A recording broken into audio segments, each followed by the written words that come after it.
Hello, hello, hello, and welcome to the new normal. I'm Deborah Francis White. We are the Guilty Feminist, and my doorbell's just rung. Just 1 second. Tom Selinsky, can you please get the door? Thank you. I'm on television. This is how television's made now. This is exactly what happens when Graham Norton's making his show or John Oliver's making his show. The doorbell rings and they just ride it out. They just handle it. That's how it goes. Hello. I am going to be joined very soon by Amika George. Let me see if she's there. Maybe it's her at the door. Amika George seems to be there, and she'll be joining us in 5, 4, 3, 2, 1. There she is. It's Amika George. Hello, Amika. Welcome to the new normal, the Guilty Feminist show about life and feminism in lockdown. How are you? I'm good. Yeah, the new normal is the best name for this, by the way, because it's weird how quickly we've all adapted to the fact that I know every time I go on Instagram and I see notifications saying like 1 million people have gone live, I know it's on the hour. It's like 6 p.m. exactly because everyone's doing lives. But yeah, I'm good. How are you? I'm very well. How the hell are you? How are you feeling? I'm feeling good. I think it's now been like a long enough time for everyone to kind of have adjusted. So I feel quite settled in the new normal. And it's weird being back kind of in my family unit. I've been saying to my friends, and I think they agree, that everyone feels a lot younger almost because we've had like a year and a half of university and independence and like doing your own thing, and then all of a sudden I feel like I'm back in secondary school and like reliant on my parents for meal times, and like everyone's just getting on top of each other a bit. But I'm good. Yeah, it's interesting. Yes, that's interesting. Of course, if a lot of millennials and Gen Zs live at home, you're Gen Z, aren't you? Yeah. And yeah, of course, you go back. It's quite infantilizing, really, isn't it? Because you're suddenly in your parents' home and you can't go out. So it does evoke secondary school a bit. Except it's not your parents telling you to stay in, it's the government. Yeah, it's slightly a bigger force that you can't really reckon with. But yeah, it's a weird kind of like mental adjustment. But then I think there's also a lot of kind of solidarity in the fact that everyone's doing it and everyone's so true in it together. So in the same boat. Exactly. There's no FOMO because it's not like all your friends are going to the pub and you're missing out. We're all kind of stuck at home together, so it makes it more reassuring. It's true. A friend of mine has a newborn baby, and she was saying, I'm really recalibrating, and I'm really trying to re-find myself. And I was like, this is the best time to be doing that, because the whole world is doing that, and there is no FOMO. It's not like you've got this newborn baby, everyone else is out in a bar, and you're seeing them all on Instagram, and you're thinking, oh my God, they didn't even think to ask me. I know. At least, I mean, if you're going to have a newborn baby, which is always difficult. Yeah. This is the time. I'm not suggesting that for you, Amika. I mean, I would be up for it. Why not?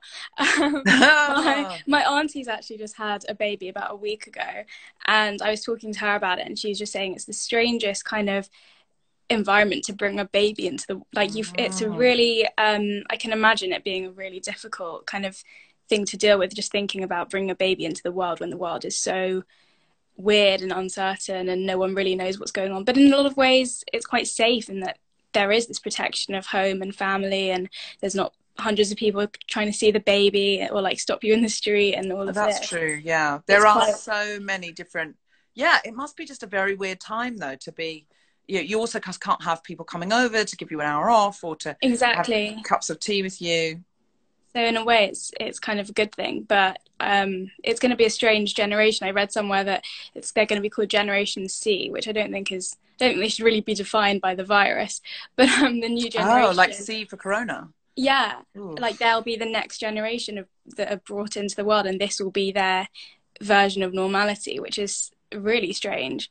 I mean, it will be for a while. It may not. If in a year's time, like we are completely beyond this, and there's a vaccine, then I don't think it'll define their whole childhood. I think it'll be one thing. I hope it doesn't. I know. I feel like the conversation everyone's been having at the moment is like, how long is it going to last? When do you think the vaccine's going to be? It's like no one has any scientific basis, but everyone has some kind of theory based on hope, I think, based on what they want.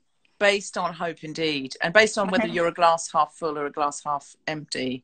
True, type of definitely, person yeah. if you're a Corona half full or half empty. But I'm thinking a year we'll have a vaccine, and I think, Yeah. I don't know. As you say, why are we speculating? Has No this point. crisis given you any new I'm a feminist parts? I was thinking about this, and then I was like trying to think of one, and I looked on my phone, and I realized that I last night before going to bed I'd put a note, like a reminder on my phone that just said in capital letters tweeze, to remind myself to tweeze my eyebrows before this live stream, which is, God, I haven't done mine, but I've put my reading glasses on because it helps with the screen. yeah. And actually, I have, because yesterday I did my makeup and hair for the first time because I had to make a fancy video, Oh and wow. I felt so much more like myself. But I I have know. not. I'm on a scripted and I have not done it for today, and my eyebrows badly need tweezing. I mean, it's such a strange thing because you think about how normal it is to just like make sure that you look kind of, yeah, tweezed. But then as soon as you don't have any reason to, you just let it go. So then you realize that if you had the choice, you probably wouldn't. You know, it's the patriarchy telling us to tweeze our eyebrows. I oscillate on this because I also think it's very human to decorate, and Yeah. we are decorative creatures. Like, we decorate our homes. Even a small child will want to decorate their pencil case. So I think we are decorators. People love lipstick and tattoos and changing our hair. And I think grooming is part of that. But it is true that part of that is our self-expression. So if we're not going out of the house, I know who I am. But when I go out of the house, I want to carry some of that forward out into the world so other people know who I am. And I think that's why tattoos have become so popular. And I'm not a tattoo person. Do you have a tattoo, Amika? No, I don't. I think I'm scared of the permanence. I don't think I'm the kind of person, I'm not very committed person, so I don't think I could commit to something on my body, as in I'd like it today and hate it tomorrow. So I don't know if I could commit.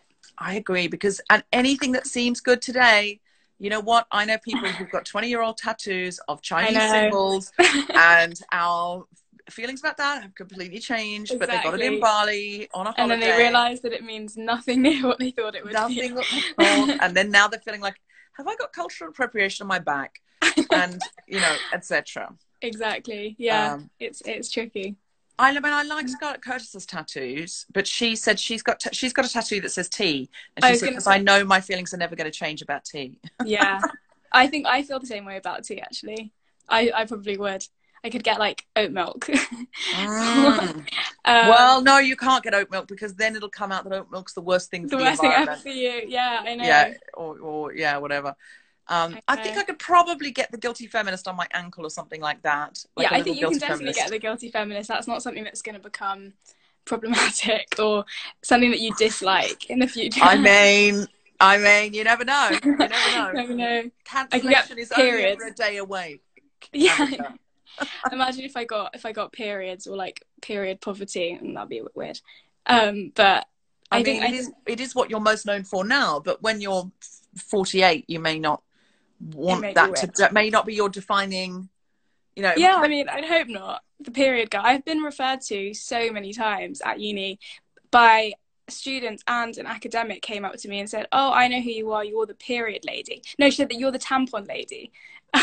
Wow. Which was odd. I was like, wow, never been referred to that before, but thanks. I mean, it turns out you have, but just behind your back. Exactly. Have you got any coping strategies for staying emotionally and mentally stable during this time? And it's okay to say no. I've been up and down and all over the shop, but have you got anything you could share that's working for you? Yeah, I mean, I think I definitely struggled in the first couple of weeks more, when it was just like the weird period of adjustment and I didn't really know what was going on. And like I said, being back at home, I'm really lucky that, my family are all healthy and we all get on well, but it is definitely a weird kind of mental adjustment. And I think the thing that helped me to kind of adjust that more than anything was just accepting that every day was going to be really different. And I mean, I'm just like very kind of crazy about organization and like making sure I'm on top of the things I need to be. So literally every night I will make a to-do list for the next day, and every evening I would feel disappointed that I hadn't achieved it, or I hadn't like done all the things, or got all the things I wanted to do done. And then the second that I realized that was actually so unproductive, and just unhelpful for mental health and everything else, I just forgot about it. Now I've stopped making the to-do list. I think that really helps. And I also think just accepting that every day is going to be super different. Like some days you're going to wake up and you're going to be super motivated and you're going to want to do stuff, and then some days you're just going to want to watch Netflix, and like accepting that that's fine just really helps me to just like relax a bit more. I think that's great advice, because in real life, in our former life, there were times when you'd work really hard in the day, but then you'd go out in the evening and blow off some steam with some friends. And then you'd have a lie-in, and then you'd go to the gym, and you'd get some energy that way. And there were all sorts of things we did that we now can't do. So, hello. I'm just trying to get rid of this. There's some men's rights activists, I think, who have found us, and so it's never happened before, but except one day someone was very queerphobic. Here we go. They've all come around, so I'm just hiding it from it all. So every time one of them comes on, there's another one. They're like, they don't have very original phrases, do they? No. Someone's saying, hello, the trolls. Don't feed the trolls, folks. No, I'm not feeding them. I'm just getting rid of them. But they must have decided to all gang up on us today, Amika. I'm really sorry. That's fine. They found us and they've come for your day. That's okay. Welcome. Now somebody's saying they're like lice, but I don't know if they're talking about the trolls or us. It's hard. It's hard. Stupid bots, I'd say. Ignore, people are saying. Okay, well, we'll ignore it. If any more come up and I can quickly get rid of them, I will. That's fine. I'm just going to ignore them. Okay, all right. So, yes, it's a really good note that when you're feeling productive, feel free to produce. When you're feeling like you need a rest, understand that in your real life you have lots more dynamics to choose from, and therefore you're doing those things naturally. Okay, so we're reading. Some of this is fascinating. If you're watching this on YouTube, you probably won't be able to see what we can see because it comes up at a different time. So be grateful. Absolutely. Somebody's here saying, I really love your campaigning, Amika. We did about period poverty, and I didn't realize how little some people know about periods. A boy in my class after girls waddle like a duck on their periods. Well, I'm glad you were able to educate them. And I agree, Amika, you're doing phenomenal work. Can I ask you, is there anything you're doing that you can only do online now because you can't get out of the house in the same way, that's a feminist project that we could get behind or help with? Oh, that's a great question. Well, generally the kind of free periods in the campaign has always been only online, and I always kind of say I wouldn't have been able to do it if it hadn't been for the internet, because that's what enabled me. Is like I started when I was 17 and I was in school, and I was warn me, her internet might be a bit dodgy. So I told her, oh, here she is, she's back. Yep, you cut out for a bit. So you started at 17 at school, so that's what was available to you then, and so that's what you're used to. Exactly. So my first thought when I read about period poverty, which is girls in the UK having to miss school because they couldn't afford pads and tampons, when I read about that, my first thought kind of intuitively was to put it on my Instagram or send it to my friends on a WhatsApp group or even email it. I wouldn't have really had those.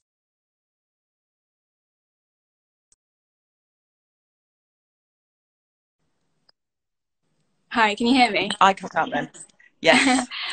So if it hadn't been for the internet, I wouldn't have been able to achieve those things. So I'm lucky that even though I was kind of at school doing exams, I was still able to keep it up and use social media to encourage other people to keep it up. And then everything, all the change that was made, was the kind of community that was built around free periods was all virtual. It was all people putting the link to the petition in their Instagram bios, in their Twitter, like posting it on Twitter, getting celebrities and influencers to help. That's how you were at the protest that we did about 3 years ago, and that's how we got all those people there. It was solely through the internet, and everyone was there because they'd seen a tweet or an Instagram post or got an email. So I think that's testament to the power of the internet, and that's the kind of activism that will hopefully kind of see a resurgence now that we're all stuck inside and have a lot of time on our hands. Maybe now is the best time, if you've ever thought about kind of becoming an activist and making some kind of change. This is the best time to do it, because you have all the tools. The internet, I think, is the only tool that we really need at the moment. And you need people, you need that support network and community. And I think a lot of people will devalue the power of online activism and think that it's just numbers or it's just signatures on a petition and it's not actually making change. But as a result of the 300,000 people who signed the Free Periods petition and the millions of people who have engaged with it online, as a result of that, the government changed their policy. And as of now, as of January of 2020, there are free menstrual products in all schools and colleges in the country. And so that's testament to the power of online activism. So I don't think it should be discredited or devalued in any way. I absolutely agree. And what I love is that it gave someone like you, who's 17 years of age, the power to start it and start that ball rolling. And I remember when Scarlett messaged me and said, I've met someone called Amika George, and could she come on The Guilty Feminist? And you came on and talked about your live protest. But you then got up so much head of steam through the online stuff that when we went and stood in the street in front of the House of Commons, you had a following. And you could not have built that following when I was 17. It's just wouldn't have been possible. But you can reach so many different people. So you're so right about that. And this is a great time for us to be doing online feminism. Is there something we can help you with, that we can get behind, that if you make a story of today, that we can donate to, or champion, follow, retweet, get involved in?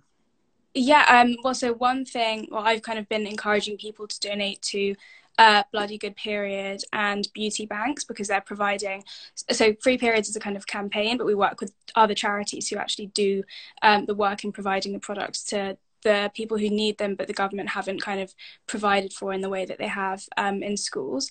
So I've been encouraging people to donate there. As well as that, we ran a campaign in September called Free Period Stories, encouraging people to post videos online of them telling any kind of period story, awkward or funny or meaningful, or even one that had a kind of bad ending that at the time you thought was really horrendous and scarring. But looking back, everyone has a story, everyone has something that happened to them related to their period. So I'm still kind of encouraging people to post those online, just to kind of break that stigma, because we've all been told, I was definitely told subconsciously and very explicitly from a young age, that actually, periods are disgusting and you've got to be quiet about them, and you've got to shove a tampon up your sleeve and all of this. But actually, I think as the feminist movement moves forward and we're all thinking about we're dismantling these structures in our minds, we're realizing that actually periods are just a facet of the regular bodily function.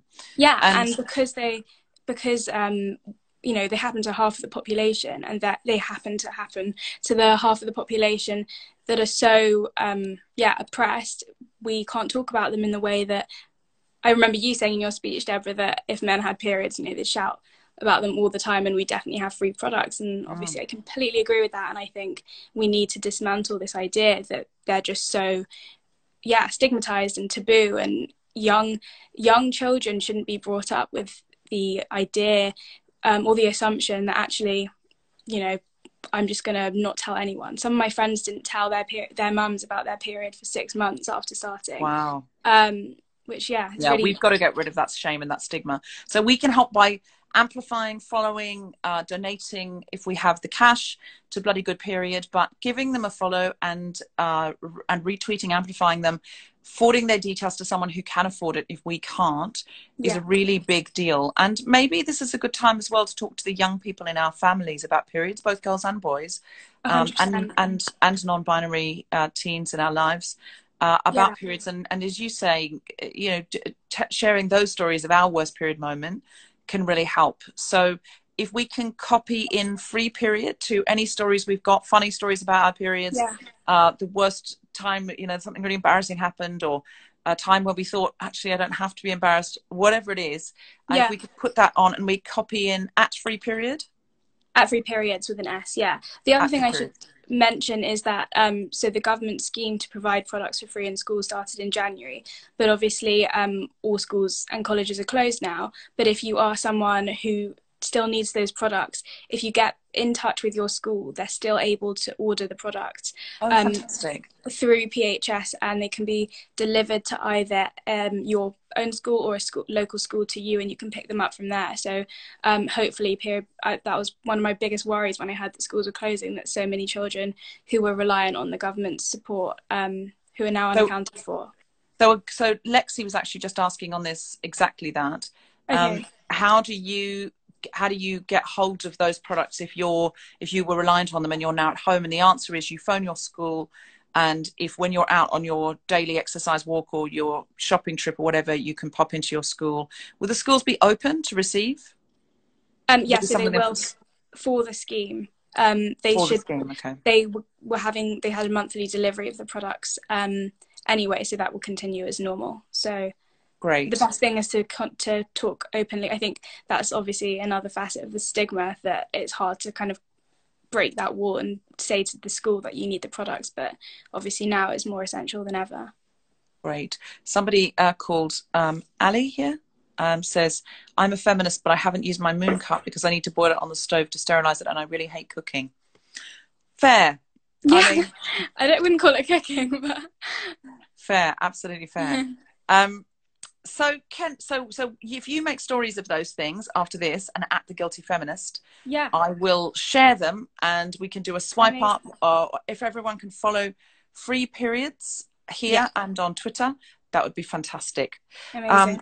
And have you got any feminist or escapist books, films or television shows that we should know about that you've been consuming while locked in? Oh, I don't know how feminist they are. They can be feminist, or they could be escapist, or they could just be things you like. This is about life and feminism in lockdown. Cool. And guilty feminism. Yes. So I finished Unorthodox yesterday. I feel like everyone's talking about it. So good. Yeah, really so many people have recommended that. Yeah, I would definitely recommend that. I'm a big fan of the American comedy show Veep. Yes. Have you watched that? I have. I've watched it all. But I mean, it's hard for it now to be as ludicrous as actual American politics. They did say towards the end, spoofing was really happening in America. Like if they'd had the president recommend everyone drink bleach to get rid of COVID and then pretend he was being sarcastic, you'd think too much, too far, wouldn't you? Exactly. And now it's just the lines of sitcom and reality are just blurred. It's just another day. It's just another day. In terms of a book, I read God of Small Things by Arundhati Roy, which is obviously like quite a famous, like a well-known book. But she is actually from where I'm from in South India, and it's set really close to where like my great-grandparents, one of my great-grandparents lived. And so I felt really personally connected to that and enjoyed that a lot. And then I also have been reading history, because I'm at university and have exams soon. Do you? Are you going to have to do your Cambridge exams from home? Are you going to do them open book? Yeah, so they're open. I've actually got a pretty good deal comparatively with other subjects, but we have 24 hours to do 2 essays, and it's all open book and online, so it's pretty good. I wish I'd had that. I would have done better than I did. But I know, it's a pretty lucky escape. Kind of, but in another way, it's fun to all go in together and come out and say, how did it go, and have your, go punting and drink cider in Cambridge, and as it is, you're just like sitting at home locked in doing exams on your own. So, I know, I don't know how anyone will celebrate when it's over. There's a really, you must have this at Oxford, but a really extravagant like celebration of everyone throwing champagne over each other, which is probably quite sad if you do that to yourself in isolation. Yeah, I think shaking up a bottle of champagne and spraying it over yourself. I suppose if you're all on Facebook, but you know what I mean? Like, I'm like, or on FaceTime rather, but I'm like, Someone here is saying open book exams are tougher because they expect more. No pressure, Amika. Thanks for that. But I did think people are saying they're more difficult because people are expecting more. Okay, but I feel like Amika's so clever, she is not going to have any problem. No. My friends Ben and Grace are there and say hi. Say, hey, Ben and Grace.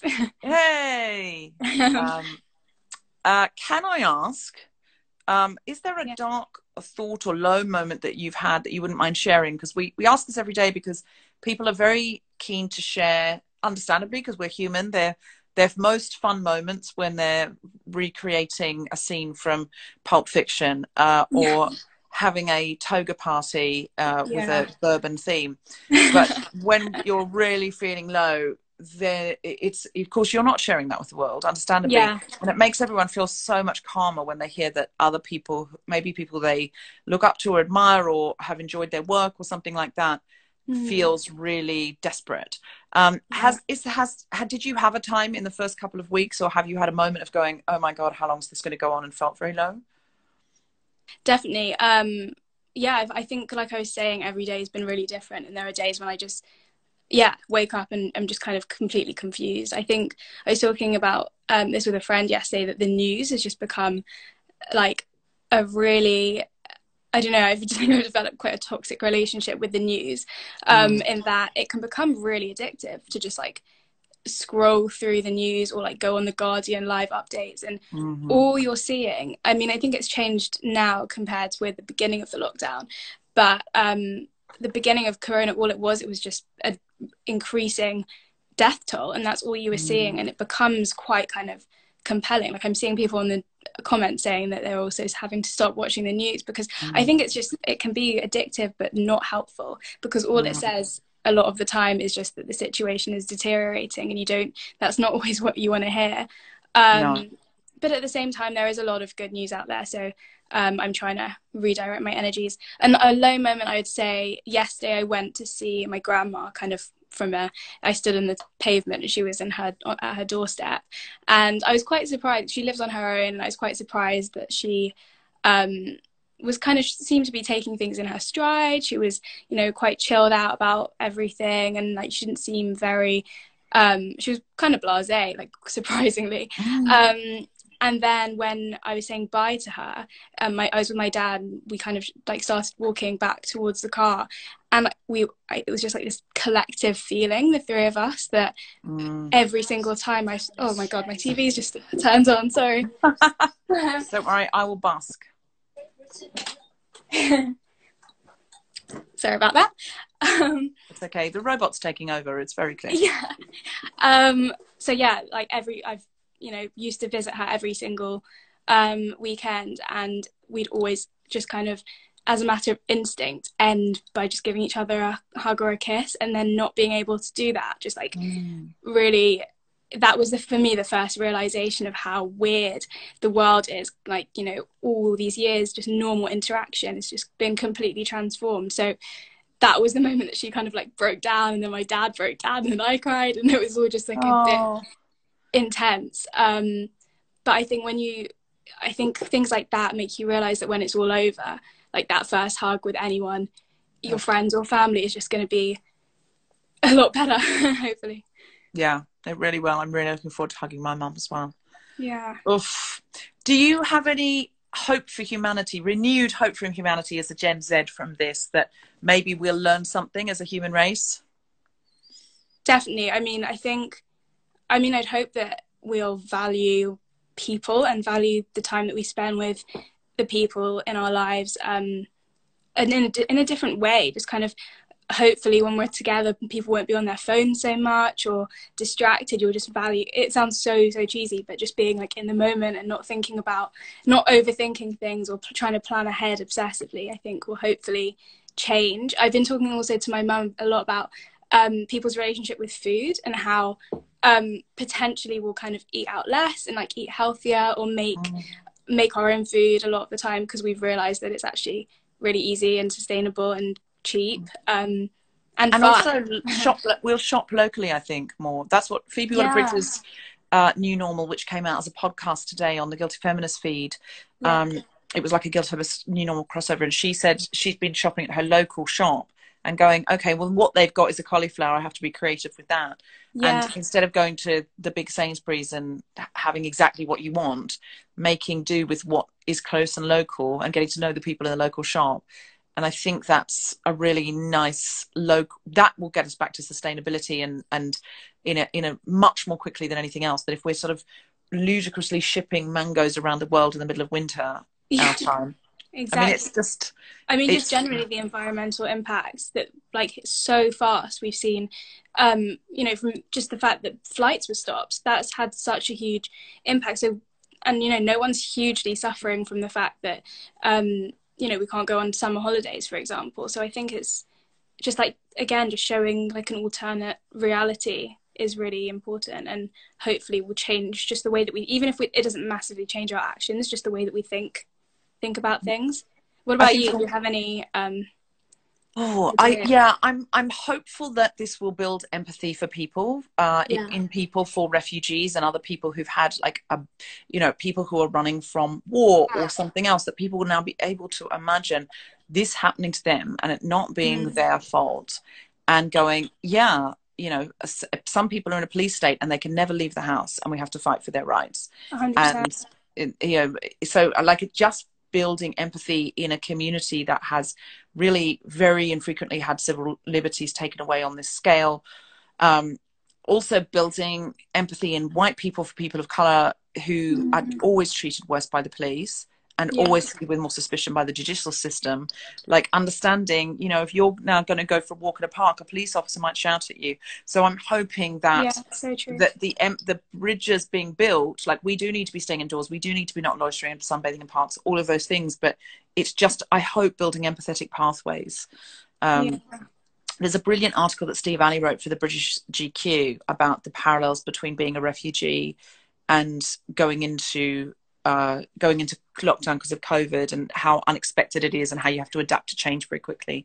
And I really love it because it puts the refugees into a sort of power position of, look, we've done all this, we've been here, we know how to adapt, this is new for you. But also it's very empathy building, that when you read it you go, yeah, I'm feeling like that, oh yeah, okay, yeah, no, and this is what I can learn. But also it makes you go, look, if there was suddenly the strain of COVID in the UK became much more dangerous than anything on the continent, and you could leave, if you tested and you were okay and you could leave, and your chances of dying here were very high, people would leave. People would just go. They would go, So I'm hopeful for that. Are there any habits that you've developed in this time that you might take through, or you think human beings might take through?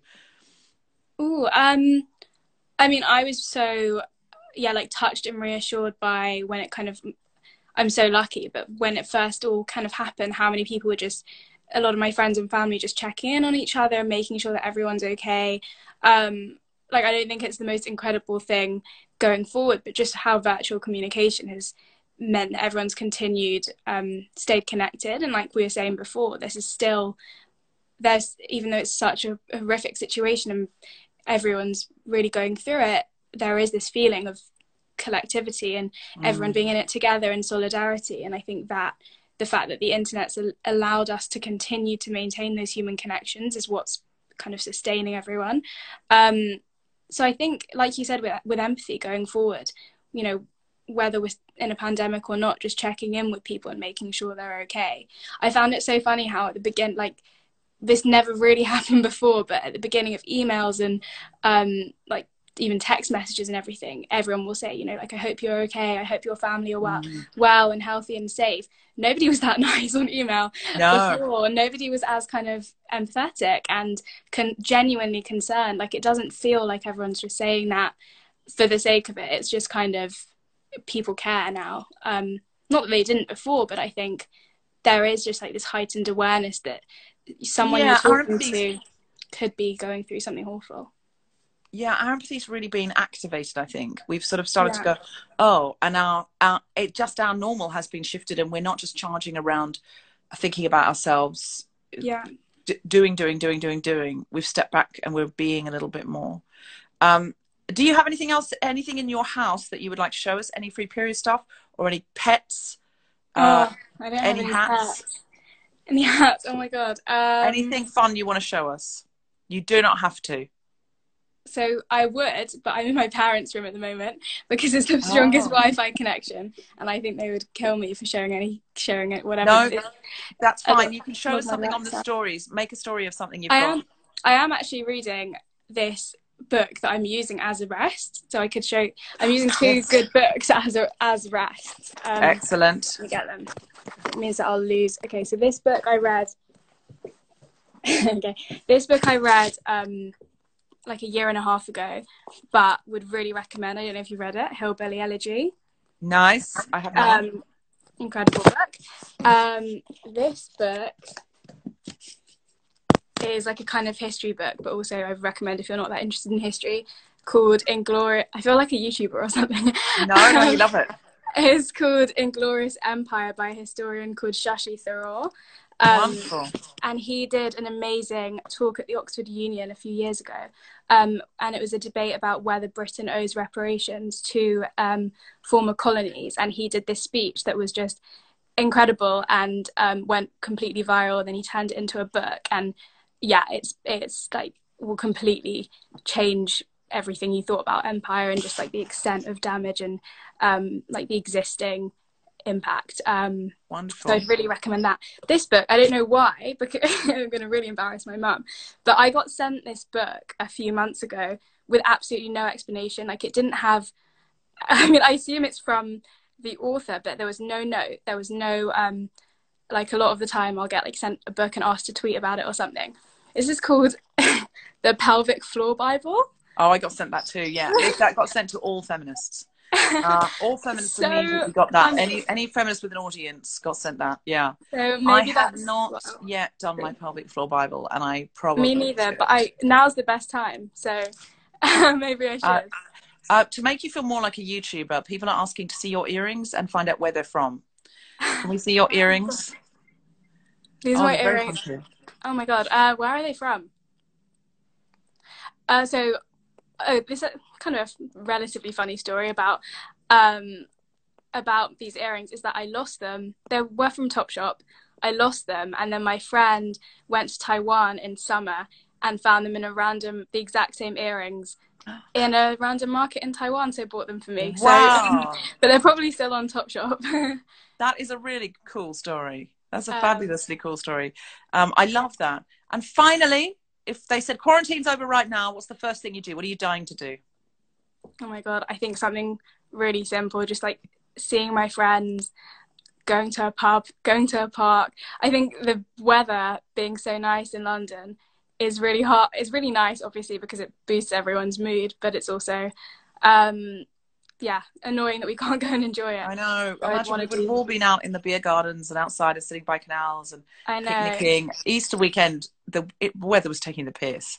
Oh yeah, but that did help because it was like a reason to be happy and eat. Yeah, at least we got to walk. I got to walk to Primrose Hill and be in it for a little while, but then we had to come back and, it was such glorious picnic weather. And it was. We've got a little tiny bit of outdoor space. We've got a tiny terrace, but it's enough for a barbecue and a sofa. So we can get outside. We're very lucky to have that because when we moved in here, we didn't have that. We had to knock through to get that. And some people I know have got gardens, and that's great. But most people I know in London don't have any outdoor space at all. And you're like looking outside going, oh, it's so sunny. I know. Oh, one thing I also wanted to mention is that I'm writing a book at the moment. Yes, I was just going to ask you about that. Anything to plug? I know you're writing a book because you've asked me to contribute to it. I know, and I'm very excited to see your answers and feature your voice. It's I was going to say, if anybody, because I'm kind of in the process of going through the final edits at the moment, so if it's kind of a very practical guide to activism with very simple steps on how, no matter where you are in the world, no matter who you are, what your gender is, what your age is, if you want to get involved in activism, in a kind of micro activism in your local community or something as big as a global campaign, where to start, how to kind of go about it. A lot of the things we were talking about before in terms of like making allies, even organizing a protest or using social media, that kind of thing. That's what it's about. And I'm trying to include as much as I can from my experiences. A lot of people contact me on social media and say, how did you do it? So I've tried to include those tips in it.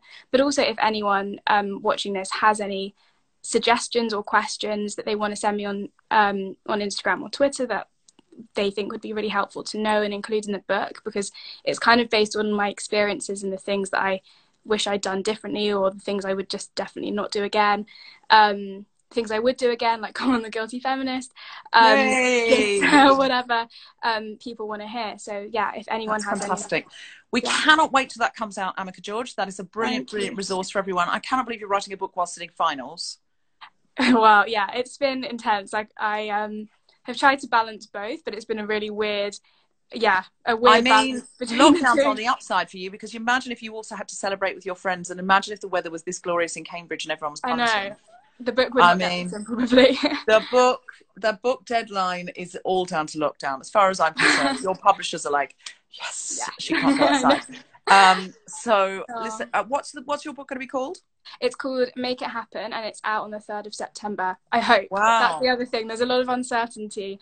It might be predominantly an ebook, but yeah, Make It Well, if there's a Happen. book launch and we're allowed out of the house, I will definitely be there. Please come. Absolutely cannot wait. Make It Yeah. Happen by Amika George will be out on the 3rd of September. Can we pre-order it yet, or no, not yet? Yes, you can. You can pre-order Oh, it at the moment, and yeah, I can put the link in my social media and stuff. I would should you mind also say, making a story with a swipe up and send me the swipe up link? yes, And yes, I will I do. will then share it with the swipe up link. Hi, Perfect. Scarlett Curtis. So Amazing. just I should saying mention that a lot of amazing activists are featured in the book, including Scarlett Curtis, Gina Martin, fingers crossed Malala maybe might be in Woo! it. Yeah, so it's not just my voice, because I think that would be quite boring. So No, yeah, I'm the it's a same. lot of... I interviewed you for my book. Yes, I did. You did. So Amika it's George fun is in to the have Guilty different Feminist people. book. There's interviews. There's a chapter on activism in which I interviewed a lot of different activists, because I just thought that part, most of it's in my voice, but I wanted to make it more intersectional, and also I thought everyone does it a different way. So Amika Yeah. features, and we can all learn a lot from Amika George and her inspiration at 17 to change her patch of the world and to see it to conclusion. And now the law has changed. You and Gina Martin give me massive inspiration, that we can change legislation, and that democracy still works, not as well as it should, but it can work. And Yeah. we have to collectively come together and say, this is what we really, really, really, really want, and you work for us. Amika, is there anything else you want to tell us before you go? Oh my God, no, I don't think so. I'm so bad under pressure. No, I mean, yeah, no, thank you so much for this. I mean, I think the point that you raised about social media and people only putting live streams up of them doing fun stuff is so valid. Like, I think, like I was saying, live streams have just taken over and they've been so amazing. But if you're not having a great time, it can be hard to watch people who seem to be thriving under such difficult circumstances. So, yeah, I think it's really important that you're sharing not just the good bits. So thank you. Amika, can I just say, every day there is the lovely Hannah at the merch store, the lovely Hannah, finds something you've said, the guest has said, and makes it into an on-demand order t-shirt that says "Stay home, the new normal," and then a quote from you and ex Amika George. And she will find something that you've said today. But if there's anything that you would particularly like to go on the t-shirt, either you or about all the wonderful people watching, I saw that Jonquil mentioned something before. Was it "You're the Period Lady"? Was that what you thought would be funny, Jonquil? So it could be "You're the Period Lady," or it could be a sort of early pre-order "Make It Happen." That would be good. Pre-order "Make It Happen" out in September. Great. All right. Well, Hannah will make a choice. She'll listen to the whole thing, and she might find something we haven't even thought of. So thank you so much. And if everyone would like to see the full range of t-shirts, the profit goes 100% to you, Amika, or the guest or artist who has come on the show, because we know it's very difficult for artists and activists to make a living at the moment, as we are not allowed out of the house. What's the sustainability of the t-shirts like?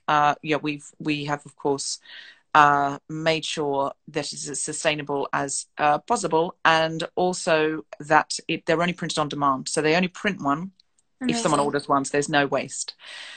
But we do all of our stuff through the merch store, because they really do make sure that everything is sustainable as is humanly possible. So thank you very much. And if you want to buy any of those, go to guiltyfeminist.com and look at our merch and their stay-at-home t-shirts. And you'll be able to see the whole range there. And if you'd like to support the Guilty Feminist, at the moment we cannot do live gigs, which is normally how we make enough money to pay our guests and make a living, because the Guilty Feminist is such a big operation now. It's sort of swept aside all the rest of my living almost, because it's all I've had time for. So if anyone would like to support with our Patreon account, that would be really, really helpful. And that's also on guiltyfeminist.com. Don't forget to pre-order Amika's book, and Amika will make stories of everything she talked about. And if you at the Guilty Feminist, we'll share them. And if there's any swipe up links, just send me the links, Amika, and I'll make them so people can swipe up. Thank you so much. Thank you. Bye, Bye, Amika. Deborah. Bye. Thank you for coming. Bye. Bye.